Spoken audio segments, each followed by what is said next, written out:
Good morning, good afternoon, or good evening. This is Pamela, and you are watching Pam Entertainment TV, where we review movies, television series, and incidents in pop culture. And we also do celebrity legal news. So that's what we're getting into today. I don't know. I apologize. My stream seems to be lagging, and not for sure to know why that is. I do apologize for that. What we're going to do today is when I got hold of the Chris Brown lawsuit complaint for defamation and libel. Once I received that, I was definitely going to go over it. And that's what we're getting ready to do. But there's some documents first that I want to go through. Let's go ahead to, let me share my screen. Ha-cha-cha. Here we go. And I went over this before when I briefly talked about that. Chris Brown files a $500 million defamation lawsuit against Warner Brothers Discovery over docuseries A History of Violence report. This was published by Sean Mandel, and this was on January 21st, 2025. So he files a defamation lawsuit against the producers of the investigation deserving docuseries Chris Brown, A History of Violence. In the complaint, Chris Brown accuses Warner Brothers, Discovery, Ample Entertainment, and others of promoting and publishing defamatory claims, including one that he arred a woman in 2020, despite being supplied with proof that counters the allegation, per TMZ. Brown's lawsuit alleges that the Jane Doe at the heart of the documentary has been discredited multiple times, and adds that she previously withdrew a suit brought against him.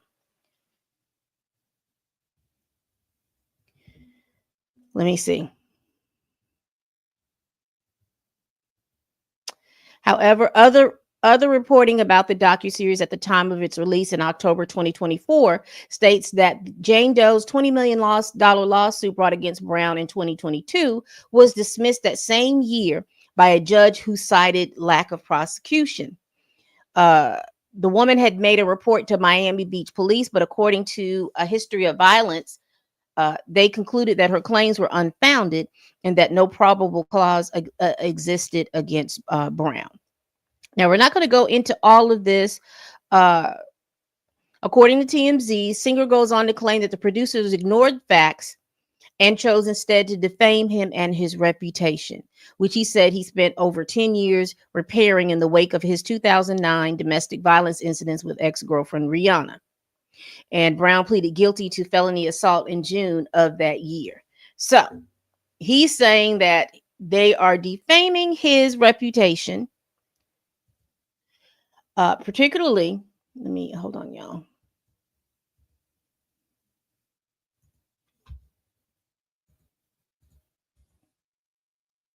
So what we're going to do is that we're going to go over the lawsuit. Okay. First, y'all hit that like button. And I really do appreciate you all being here. All right.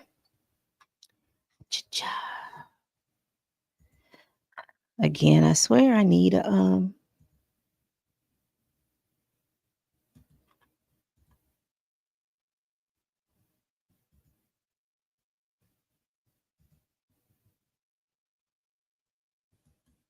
All right, so let's now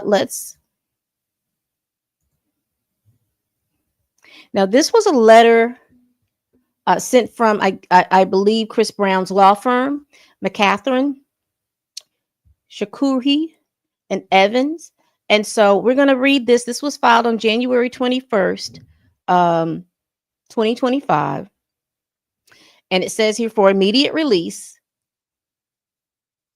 Chris Brown files $500 million lawsuit against Ample LLC and Warner Brothers in response to the defamatory documentary. So McCatherine, Shakuhi, and Evans.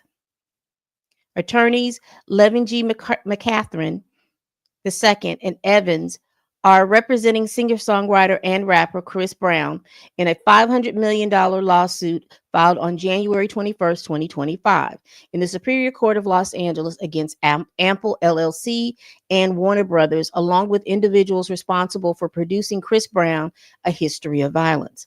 Despite being notified of the false and misleading narratives accusing Mr. Brown of heinous acts, including sexual assault and evidence tampering, allegations that had been discredited in court and dismissed as baseless, the defendants released the documentary on October 27, 2024, without regard for Mr. Brown, prioritizing profit over journalistic integrity.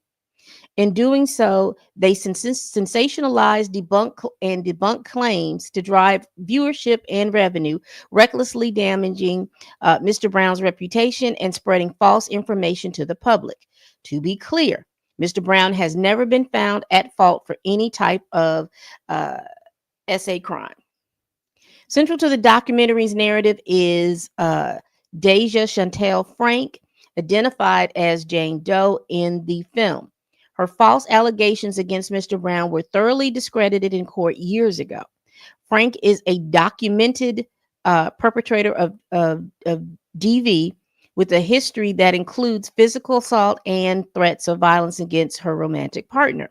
Specific to Mr. Brown, it is evident that any interactions and relationships between him and Miss Frank were consensual. This is supported by numerous texts and voice messages sent by Miss Frank to Mr. Brown, in which she actively pursued a relationship with him. It is perplexing that these production companies would elevate her facts prior to the documentary's release. Hold up. Would elevate her discredited claims over the truth established in a court of law. Despite being fully aware of these facts prior to the documentary's release, Ample LLC and Warner Brothers chose to amplify her defamatory lies and an outrageous act that not only undermines journalistic integrity, but also disrespects the experiences of genuine survivors of intimate partner violence. This case is about protecting the truth, says Mr. Brown's attorney. Despite being provided with evidence disproving their claims, the producers of this documentary initially promoted false and defamatory information, knowingly disregarding their ethical obligation as journalists. Their actions undermine not only Mr. Brown's decade-long efforts to rebuild his life, but also the credibility of true survivors of violence.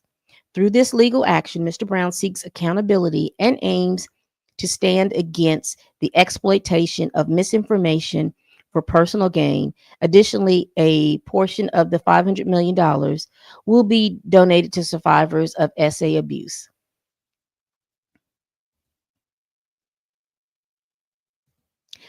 His 2017 documentary, Chris Brown: Welcome to My Life, remains the definitive account of his experiences and growth. So, and I believe that documentary is on YouTube, if I'm not mistaken. And the documentary that he is filing this lawsuit about is on HBO Max, I believe. All right. All right.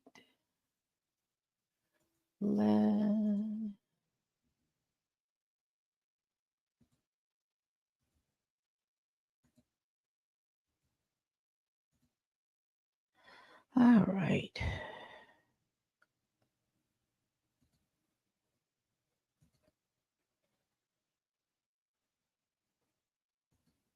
There we go. All right, let's get into this lawsuit. Let's get into it. Again, because I was looking for it and I thought it was filed federally, but it is not. It is filed in the state of California. And I happen to find it in the middle of another document. Excuse me. Embedded in an article that I wrote. That was written. I didn't write the article.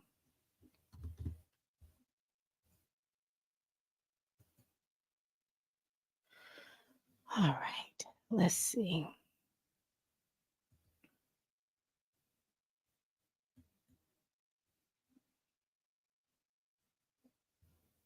All right. So here we go.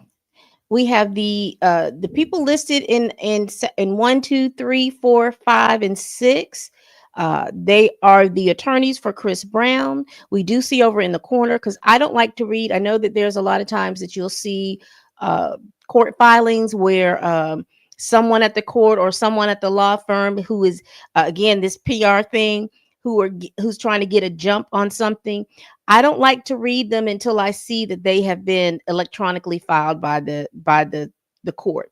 It's been filed by the court, because a lot of times you'll get some of these if you see these documents and they haven't, it hasn't been filed by the court, it hasn't been filed, so there is no, literally there is no case there until it's filed. And so once it's filed, you come down here and you see it gets a case number. In federal court, you will see it going across the top in blue. If you see the documentation, it's on the top in blue. That lets you know that it has been filed, and it'll give a date. And this one right here, I guess each states probably does theirs differently, which is always, all these things are always interesting to me. But just so that for those of us that are just layperson, if we don't see the case number, if you don't see here where it has been it's been filed. I guess if they go into the courtroom and they file it, I guess they stamp it old school like. But usually there is a system, an electronic system that lawyers can use to file their cases via federal, via each state. And again, so if you don't see any of this and people are reading lawsuits and things like that, that you don't have this, that means it hasn't been filed yet. And therefore you don't have, since it hasn't been filed yet, uh, you're not really stating facts that this has been filed and someone is suing, because until it's been filed. Now, I do enjoy the fact that they put out a press release, and we did get to see a copy of that press release that they put out saying that they filed, or they were going to file. So that's just a little tidbit of information to give to you all, those of us that are interested in doing these types of things, to get those types of things. Make sure you see a case number and make sure you see that it's been filed and the date. All right. So Chris Brown is the plaintiff, and they filed in Superior Court of the state of California. He is suing Ample LLC, which is a limited liability company, Warner Brothers Discovery, Chantel Deja Frank, what is this? Skiachi Cool, Sharon Carpenter, Michelle Taylor, Cheryl Dorsey, and Doe's. So it could be Jane and John Doe's 1 through 100 inclusive.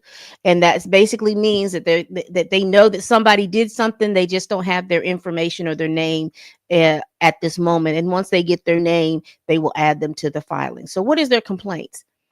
Defamation and libel, intentional infliction of emotional distress, claim for violation of California Civil Code, and they are demanding a jury trial. So let's get into the meat and potatoes of it all. You know, we've had our appetizer with the we've had our appetizer with the article and the press release. Well, we'll let the article be the appetite. We'll let the article be the appetizer. We'll let the press release be the salad. And now we're getting into the meat and potatoes of it all. What is Chris Brown suing for? Let's get into this. Plaintiff Christopher Maurice Brown, known as Mr. Brown from here, or C Breezy, or whatever it is you want to call him, but that's not what they have in here. Let me stop. Hereby alleges: 1, plaintiff is, and at all relevant times, a resident of Los Angeles County, California. Plaintiff is informed and believes, and thereon alleges, the defendant, Ample LLC, and Doe's 1 through 10 are, and at all relevant times, were limited liability companies with its principal place of business and corporate headquarters in Culver City, California. Plaintiffs is informed and believes, and thereon alleges that defendant Warner Brothers Discovery Inc. and those 11 through 20, herein Warner Brothers, are and at all times relevant were corporations operating in Los Angeles County with its principal place of business in New York City, New York. Plaintiff is informed and believes and thereon alleges that defendant Chantel Deja Frank and those 21 through 30, hereinafter Frank, are and at relevant times were individuals who resided and continue to reside in North Hollywood, California. Plaintiff is informed and believes therein that alleges defendant Sachi Cool is an individual who resides in New York. The defendant Sharon Carpenter and those 41 through 50 are relevant times are individual who reside in New York. Plaintiff is informed and believes that Michelle Taylor and those 51 through 60 are individuals and they resided in New York. Believes that defendant Cheryl Dorsey and those 61 through 70 are and at all relevant times were individuals who resided and continue to reside in Los Angeles, California.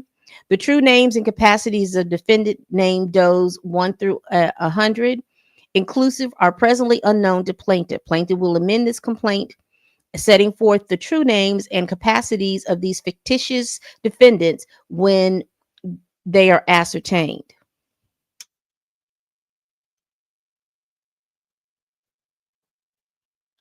Plaintiff is informed and believes thereon alleges that each of the fictitious defendants, I'm trying to get my glasses to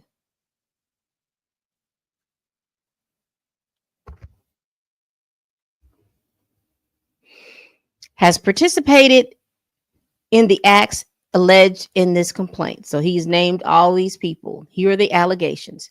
To put it simply, this case is about the media putting their own profits over truth. Since the beginning of October of 2024, Ample LLC and Warner Brothers were put on notice that they were promoting and publishing false information in their pursuits of like, clicks, and downloads and dollars to the detriment of Chris Brown. Ultimately, on October 27th, 2024, they aired Chris Brown, A History of Violence. The documentary is going to be known as from here on. Knowing that it was full of lies and deception and violated basic journalistic principles. And these types of documentaries have gotten popular since the R. Kelly document, Surviving R. Kelly, came out. So these types of documentaries, now, mind you, these types of documentaries have been around for a long time because they had several documentaries with Michael Jackson. They've had documentaries on different famous people, but I think with the R. Kelly documentary, and from that documentary, it led to the police to reinvestigate R. Kelly, and then it led for the feds to start to investigate him, and then which had led to him being imprisoned at this point. So now they see the cause and effect. A lot of these people are doing these documentaries in hopes that their documentary is going to be the one that's going to lead to who the subject matter of that documentary being prosecuted to the full extent of the law. They did so after being provided proof that their information was false and that their storytelling, Jane Doe, had not only been discredited over and over, but was in fact a perpetrator of intimate partner violence and aggressor herself.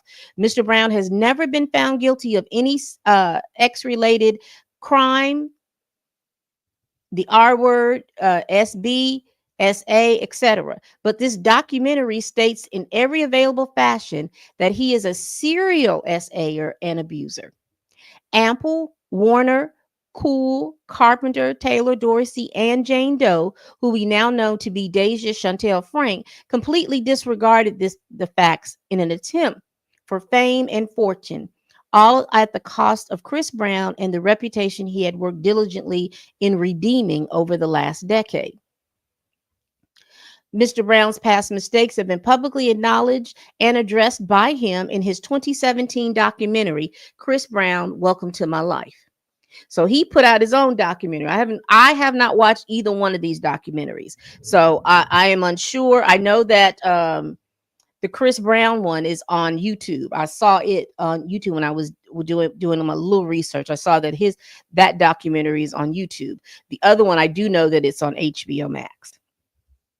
The one that this whole lawsuit is about. Mr. Brown has grown from those experiences, and his evolution speaks for itself. This new production ignores that growth, choosing to instead to repackage stale accusation while amplifying them with demonstrable falsehoods. So, in other words, they're going back to his old stuff, probably talking about with Rihanna, talking about Carucci, and they're taking that, putting an extra seasoning on it, and then putting this information about this lady named Deja on top of it, even though it has been he says that it has been proven in court that her stuff has those falsehoods, because he has not been convicted of any, or has he been arrested of any crime like that. On October 27th,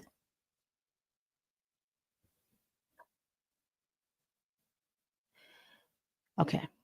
On October 27, 2024, the defendants released their documentary, which is riddled with sensationalized, unfounded, and defamatory allegations against Mr. Brown. These include accusations of violent and criminal acts, such as alleged SA and evidence tampering, claims that have been discredited, dismissed by the courts, or outright fabricated. Central to the documentary's misleading narrative is Chantal Deja Frank, previously identified in legal proceedings as Jane Doe. On January 28, 2022, Frank filed a frivolous civil lawsuit against Mr. Brown in LA County Superior Court, and they list the case number under the pseudonym Jane Doe. In this baseless lawsuit, Frank alleged claims of SA, battery, violation of the gender violence statute, intentional and negligent infliction of emotional distress, and false imprisonment. However, Frank's claims were determined to be entirely fabricated, leading to the withdrawal of her attorneys and dismissal of the case on August 25th, 2022. After a Miami Beach police detective uncovered text messages sent by Frank that exposed her dishonesty. Rolling Stone's March 2022 investigative report further discredited her claims. Right, you know how we do.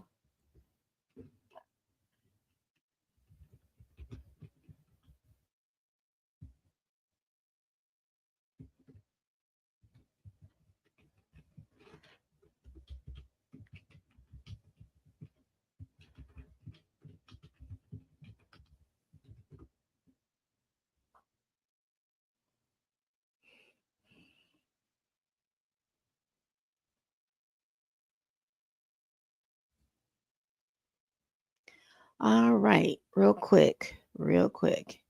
So the article that they are referring to is this.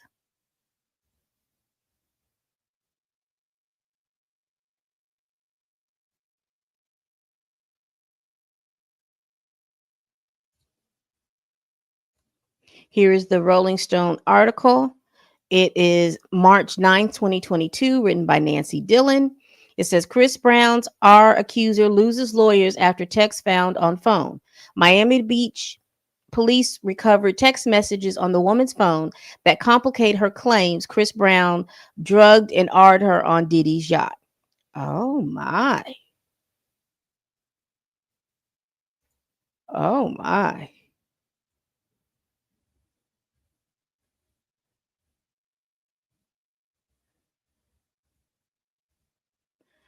All right.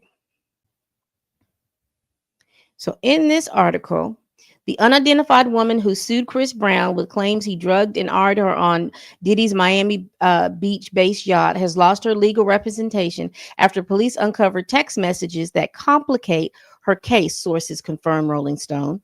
A Miami Beach police detective recovered the text from the woman's phone while investigating the allegations and handed them over to the woman's legal team last week.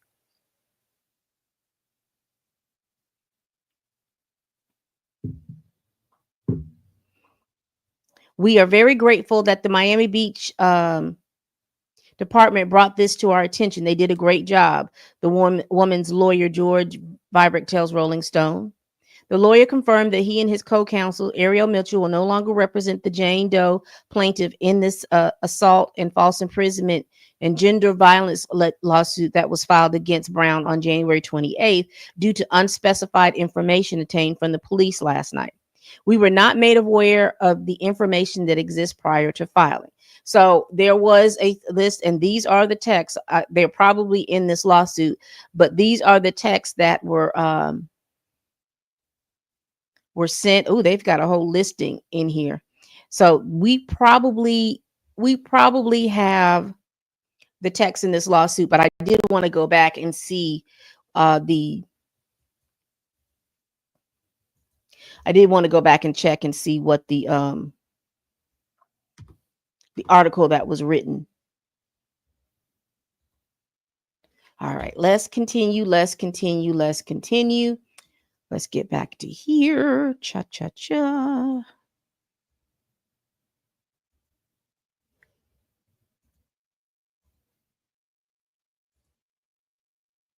All right.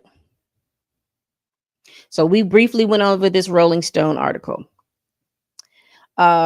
Rolling Stone's March 2022 investigative report further discredited her claims. A true and accurate copy of this article is attached here to and incorporated herein as Exhibit A. Despite this, the documentary producers portrayed Frank as credible, ignoring her established lack of veracity. Frank's history of violence and erratic behavior should have raised red flags for any responsible journalist. In 2021, her ex-boyfriend filed a restraining order after she physically assaulted him, threatened him with a knife, and engaged in online harassment. A true and correct copy of the request for the domestic violence restraining order and the court's order granting the restraining order is attached here to and incorporated as Exhibit B. Specifically, on June 16, 2021, Frank's ex-boyfriend sought a domestic violence restraining order against Frank. The case was dismissed on July 9, 2021, following Frank's ex-boyfriend signed declaration and after Frank's arrest by the LAPD on June 8, 2021. So this is my question. Chris Brown, did you know all this before you dated her? Did you know all this?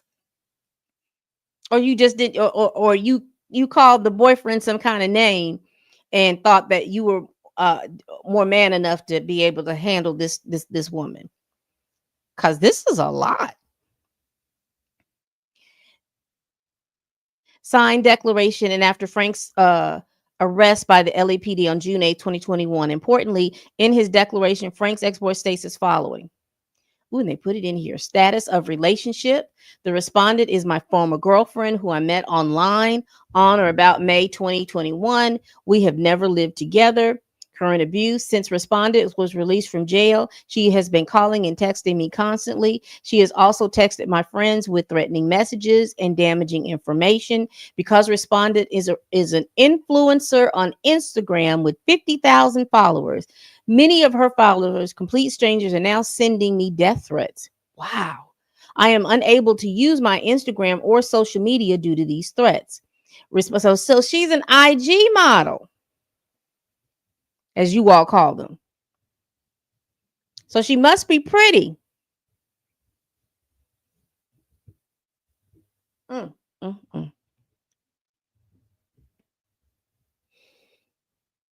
Respondent has also sent inflammatory statements and threats to my job. On or about June 8, 2021, respondent would not allow me to leave her home and strangled and hit. Wow. Later, respondent pulled out the kitchen utensil and threatened to prune this man from the timeline. The respondent placed the kitchen utensil against his stomach. Respondent then put the kitchen utensil to my neck and nicked me. The police came and assessed the situation and took respondent to jail. A true and correct copy of the respondent's booking information is attached here to Exhibit 1. The police also gave me an emergency protective order, EPO. A copy of the respondent's EPO can be furnished to the court at the time of the hearing. Respondent has an upcoming court hearing on October 6, 2021. Why do I need a restraining order? I feel threatened, abused, and afraid for my well being and my livelihood. I am afraid of losing my job. The respondent is violent and erratic. Her dangerous knife wielding was a threat to my life.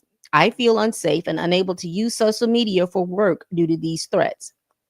So they say it tell us to see Exhibit B. These incidents detailed in court records and leading to her arrest by the Los Angeles Police Department was disregarded by the defendant, who instead framed her as a reliable source to bolster their sensationalized portrayal instead of the physical aggressor in a romantic relationship. And so they have here, down here, the court number and all of this other stuff that was filed. Mm-mm-mm. After being put on notice that their documentary contained false claims and violated journalistic professional standards, defendants persist in releasing this documentary. By doing so, the defendants have demonstrated a blatant disregard for journalistic integrity and truth. Their action exhibits actual malice as they prioritize profit over facts, ignoring publicly available court records and other credible evidence. So they're saying that they didn't do any good research. If they had done any research on the person that they were talking about, they were going to be able to pull up this information. The defamatory content in the documentary has caused significant harm to Mr. Brown's reputation, career, and business opportunities. Beyond its personal impact on Mr. Brown, the documentary undermines responsible storytelling and discredits true survivors of violence. As a result of defendant's conduct, Mr. Brown has been left with no choice but to file this lawsuit to protect not only his reputation, but also the public from the improper journalistic tactics employed by the defendant. By disregarding established truth and prioritizing sensationalism over integrity, the defendants have crossed a line that cannot be ignored. This legal action seeks to hold them accountable for their reckless behavior and to ensure that the public is not misled by the distorted narratives they promote. Through this lawsuit, Mr. Brown reaffirms his commitment to the truth and fairness, standing against those who exploit misinformation for profit at the expense of justice and responsible storytelling. Importantly, this lawsuit is not an attempt to stifle free speech. Rather, it is to fight to uphold the truth and to ensure that the defendants are held accountable for their malicious conduct. For those who genuinely wish to understand Mr. Brown's journey, they are really plugging this documentary. His 2017 documentary, Chris Brown, Welcome to My Life, offers an honest and vulnerable portrayal of his past. So let's look at the first cause of action: defamation by plaintiff against all of the defendants. And plaintiff incorporates each allegation set forth in paragraphs 1 through 19 inclusive. Defendants harmed plaintiffs by making the following false statements. Number A, Frank said that Chris Brown R''d her. B, Chris Brown has a here it is. It's not clicking. What's going on? Well, Chris Brown has a predisposition for punching women in the face. C, Chris Brown manipulated or deleted text messages when he gave them to the Miami Police Department. Defendants made these statements in the documentary, which was disseminated to the public on the Investigation Discovery Network channel. Plaintiff is informed and believes and based therein alleges that those people who watched and continue to watch the documentary reasonably understood that the statements and depictions are and were about plaintiff, because at the very least, the title of the documentary being called Chris Brown, A History of Violence. Plaintiff is informed and believes, and based therein alleges, that those people who watched and continue to watch the documentary reasonably understand that the statements and depiction to mean that the plaintiff committed the crime of R and obstructed justice or tampering with evidence. And the tampering with evidence comes with the allegation of deleting the text messages. All of the above statements were and remain false. Additionally, because the circumstances known to those people who are watching and continue to watch the documentary and listen to the above statements, it tends to injure plaintiffs in his profession and expose him to hatred, contempt, ridicule, and shame. Based on the above referenced allegations incorporated into this cause of action, defendants knew that the statements were false or had serious doubts about the truth of the statement. As a result and substantial factor of defendant's wrongful conduct, plaintiff suffered harm to his reputation and profession as an entertainer, had to pay attorney fees and costs, and suffered emotional distress.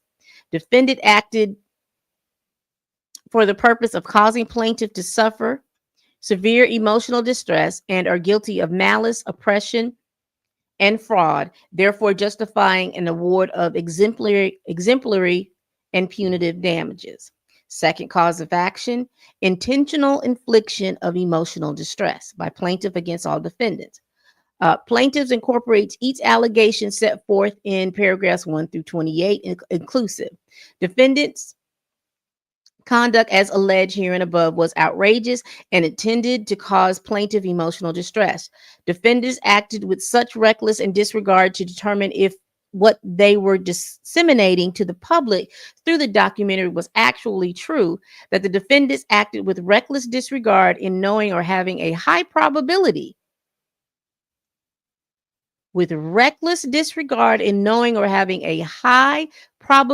of knowing that plaintiff would suffer emotional distress, knowing that plaintiff as a public figure was present when the documentary was distributed to the public. As a result and substantial factor of defendant's wrongful and malicious, plaintiff suffered severe emotional distress. The acts of the defendant were willful, wanton, malicious, oppressive, and in conscience disregarded to the rights of plaintiffs and justified the awarding of punitive damages according to proof. Third cause of action, claim for violation of California Civil Code by plaintiffs against the defendants, and this is for Ample LLC and Warner Brothers. Plaintiffs incorporate each allegation set forth in paragraphs 1 through 32 inclusive. Plaintiff is internationally recognized entertainer whose name, voice, and likeness are widely known and readily identifiable by the public. Defendants Ample LLC and Warner Brothers, without plaintiff's prior consent, knowingly used plaintiff's name, voice, and likeness in the recently released documentary. Because I thought that they had to get permission to do that. Chris Brown, A History of Violence, aired on or about October 27, 2024. Defendants Ample LLC and Warner Brothers used plaintiff's name, voice, and likeness for commercial purposes, including promoting, advertising, and distributing the documentary to generate revenue and to increase viewership. Defendants Ample LLC and Warner Brothers sensationalized, unfounded, and defamatory allegations about Mr. Brown to maximize profit despite publicly available evidence disproving these claims.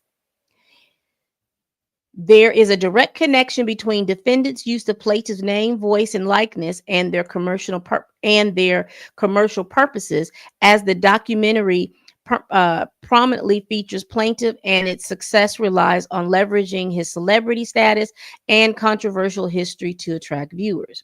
Defendants' use of plaintiff's name, voice, likeness does not fall within any statutory exemption under California Civil Code. The documentary does not constitute news, public affairs, or any protected form of expression, but rather a commercial product designed for profit through sensationalized and misleading conduct. As a direct and proximate result of defendant's unauthorized use of plaintiff's name, voice, and likeness, plaintiff has suffered significant harm, including damage to his reputation, loss of business opportunities, emotional distress, and economic harm. The defamatory content of the documentary has irreparably tarnished plaintiff's career and standing in the public eye. Pursuant to California Civil Code 3344A, plaintiff is entitled to the greater of actual damages of $750 as well as any profits attributed to defendant's unauthorized use. Oh, so he's coming for the money, honey. So that means if it ran on television and they receive monies for commercials or anything, because I know it's on HBO Max. I hadn't watched it. I didn't know they're saying that it came out on the Discovery ID, and so that's cable, if I'm not mistaken. So that means that it was played on cable, and there was advertisers that advertised in this documentary. A mess. Prayer for relief, wherefore plaintiff pays for total damages in the amount of $500 million, a portion which will be donated to survivors of SA. For general damages, including emotional distress damages, according to proof on each cause of action for which such damages are available. For special damages, according to proof of each cause of action for which such damages are available. For compensatory damages, including emotional distress damages, according to proof on each cause of action for which such damages are available. For punitive damages and or exemplary damages as allowed by law in an amount according to proof of each cause of action for which such damages are available. For prejudgment interest and post-judgment interest according to law. For cost of suit incurred by this action.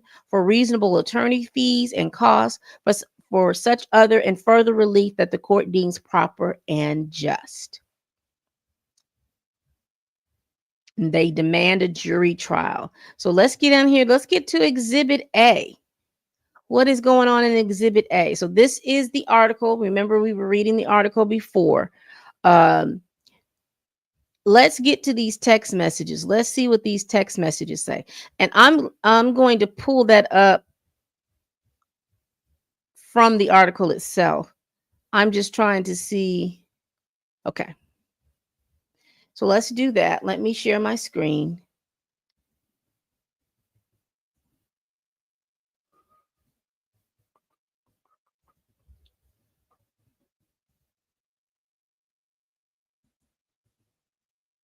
All right. Yeah, you all should be able to see that. I'll make it a little bigger.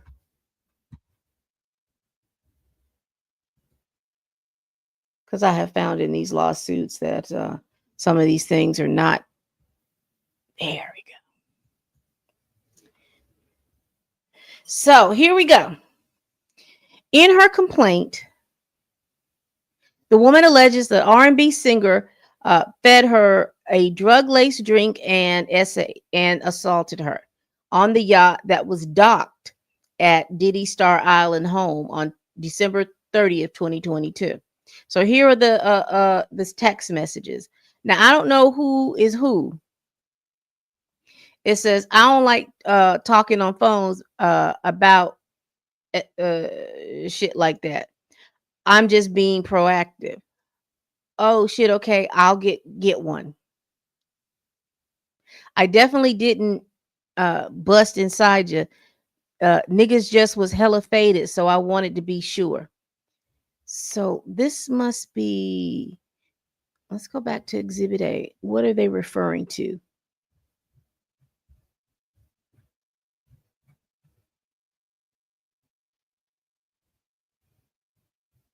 I think that this was referring to the Plan B. I think that this is what this is referring to. A compilation of the text communication obtained by Rolling Stone includes messages the woman sent to Brown the day after the alleged attack, in which she allegedly calls Brown babe and asks to see him again that night to have relations. Missing you, she alleged. allegedly text Brown several months later, according to the messages first obtained by Radar Online. You were honestly the best that I've had. LOL. I just want it again. Oh, Chris Brown. Oh, no, she didn't. But she did. I don't know why I'm acting like she didn't. So here we have some text messages. They're not saying who did this. So we're just having to figure out who sent what. I don't know if this is coming off Chris Brown's phone. I don't know if it's coming off her phone. I don't know whose phone this is coming off of, but it says you in LA. And it says, yeah, what do you want? Where you at? Home. I live in Hollywood. Word. Let's link later today. Okay, bet. Your place or mine? Mine probably. And then there's a little devil face. Devilish, I guess. LOL, okay, bet. You got E. I didn't get to take it last time we met. LOL. Nah, they was my homies. I don't be getting lit unless my homies got it. Okay. Wow, y'all put I'm just gonna stop here. Y'all put too much in these text messages. There's just too much in these text messages that y'all put.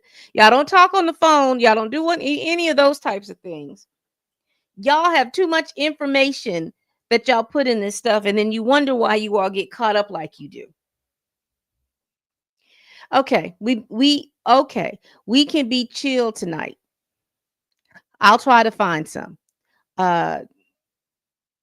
What is it? Would you? I don't know. What does WYD stands for? I don't know what that is. And then there's a little sad face, and she said, "What's up? I had some shit to handle yesterday. Where you at right now? I guess that's what you're doing." And then there was a sad face. Well, where you at right now? Why? What's up? I wanted to come over. LOL. I'm bored. Make some time for me tonight. And then it says, sorry, fell asleep. And no, I'm on my, well, she's on her cycle. And I have a question. Do you just be wanting to fuck me? Or can we hang out like on some chill shit during the day? I know you be busy and it's cool. If you just want to fuck, I just want to know my role. And it says, okay, never mind. And it says Brown 32 shared the radar story on his Instagram story Tuesday, along with a statement. No more dragging me through the mud, he wrote. Me and my team are taking legal action on this situation. You don't play with the people's lives like that. The Jane Doe plaintiff could hire a new lawyer to take over the case and serve her complaint on Brown. If she does not, the court is expected to dismiss the action for lack of service on Brown. Okay. Again, this is the Rolling Stone article written on March the 9th, 2022. So here it is right here. And written by Nancy Dillon. All right. We are almost through. Like I told you, it wasn't this bad.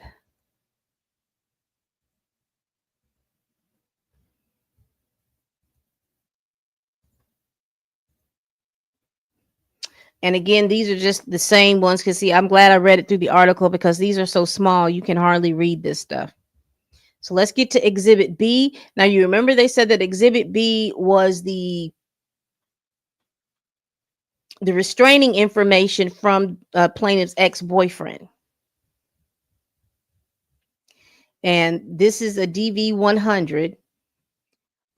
Request for a DV restraining order, and this was filed on June 16th, 2021. They're not putting the names of the person.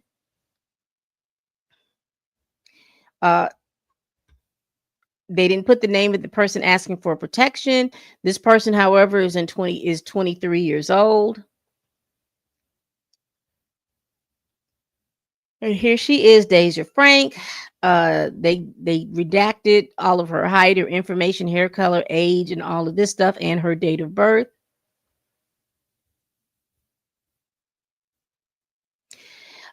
It asked, do you want to order? Now, we've seen this. If you believe that this form is familiar, this is the form that we looked over and read when Megan Thee Stallion filed her restraining order against Tory Lane. So it's having the same questions that were in there if you didn't see that one. It says here, do you want to do you want an order to protect family or household members? No. It says, what is your relationship with the person? We are dating or used to date. We are used to be engaged or married. And it goes over the restraining order in the court cases. Check the orders you want. They want personal conduct orders.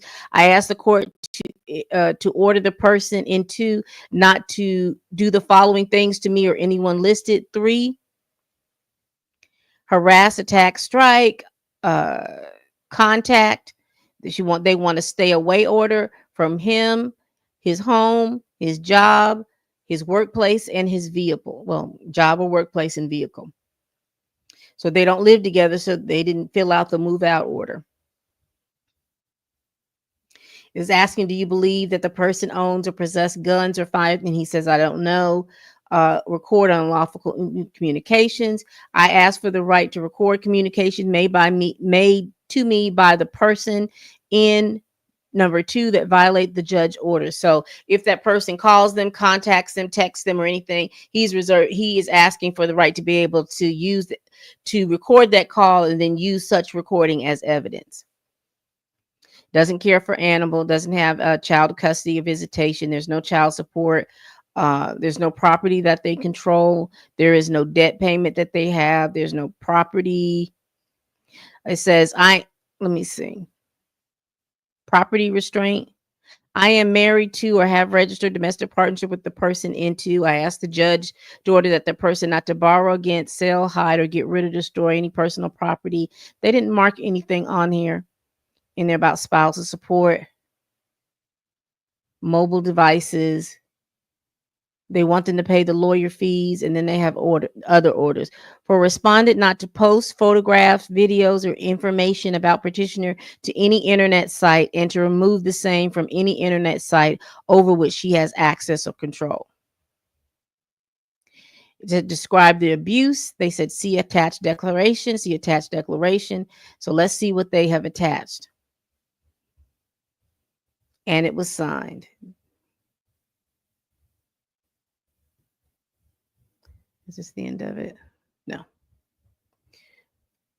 And you can read here, the respondent is my former girlfriend who I met online on about May 2021. We have never lived together. Current abuse. Since respondent was released from jail, she has been calling and texting me constantly. She has also texted my friends with threatening messages and damaging information. Because respondent is an influencer on Instagram with 50,000 followers, many of her followers, complete strangers, are now sending me death threats. I am unable to use my Instagram or social media due to these threats. Respondent has also sent inflammatory statements and threats to my job. On or about June 8th, 2021, respondent would not allow me to leave her home and strangled and hit me. Later, respondent pulled out a kitchen utensil and threatened to kill me. The respondent placed the kitchen utensil against my stomach. Respondent then put the knife to my neck, and we've read all of this, so I'm not going to go read it again. But what I will read again is this. I feel threatened, abused, and afraid for my well-being and my livelihood. I am afraid of losing my job. The respondent is violent and erratic. Her dangerous kitchen utensil wielding skills was a threat to my life, and I feel unsafe. And so this was dated 6/15/2021.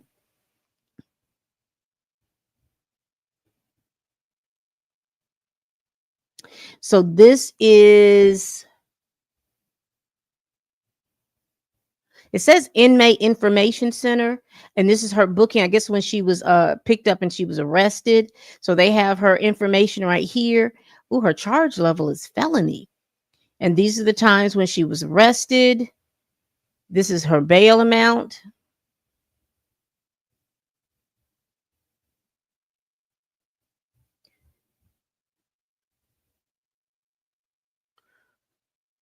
And they're talking about the violence. And they've got the temporary restraining order. Was this the order expires when?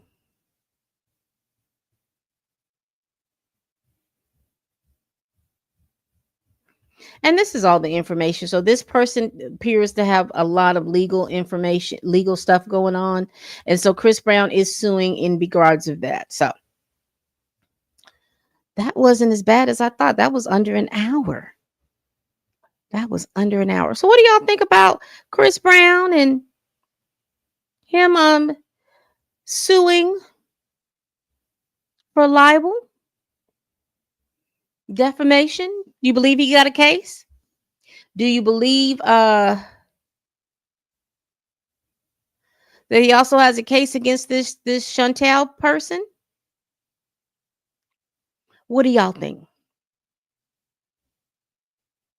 You think it's an uphill battle for Chris Brown because he's had legal problems in the past? He did write in there that he spent the last 10 years trying to salvage his credibility, since he had been charged and convicted of felony assault against Rihanna. So what do y'all think? Y'all leave it down below. Y'all, we do this every week. Thank you all so much for rocking with me. We do this every week. So please like, comment, and subscribe. Please share this video if you care. Again, Chris Brown is suing Warner Brothers, Discovery, and a young lady named Chantel Frank for defamation and libel for the documentary.